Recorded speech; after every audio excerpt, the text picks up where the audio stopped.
La population dans diverses parties du pays se félicite des capacités du Rwanda à dépister la Covid-19 car ça permet de savoir à temps son état de santé par rapport au virus.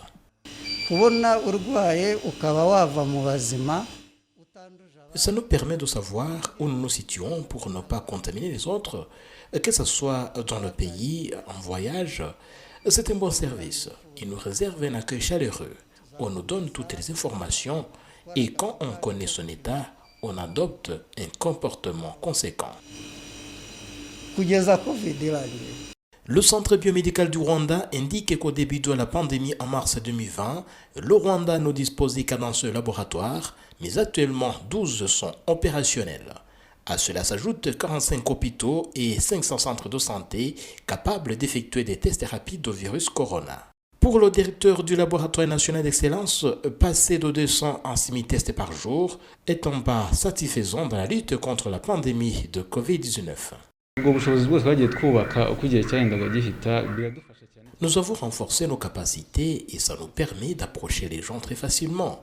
Et ainsi, nous savons contrecarrer la propagation du virus.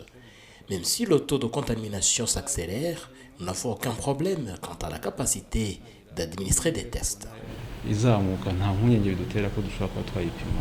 Actuellement, 70% des tests Covid-19 au Rwanda s'effectuent par méthode rapide, une méthode suffisamment efficace, comme l'affirme le directeur du service biomédical au ministère de la Santé.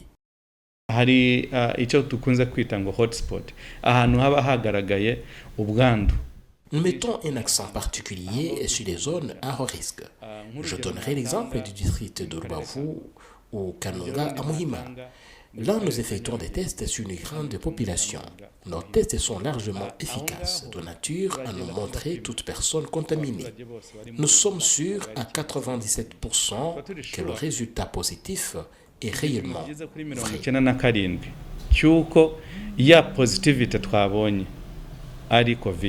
Le centre biomédical du Rwanda indique aussi que le prix de 10 000 francs rwandais pour passer un test rapide pourrait être revu à la baisse pour permettre à un grand nombre de gens d'effectuer ce service. Le Rwanda se félicite également des laboratoires ultramodernes installés à l'aéroport international de Kigali, lequel donne des résultats après 5 ou 8 heures, alors qu'auparavant il fallait attendre entre 36 et 72 heures. Le Rwanda est le premier pays à jouir d'un tel laboratoire en Afrique et le deuxième au monde après l'Allemagne. Jean Damascène Manichimwe pour la télévision rwandaise.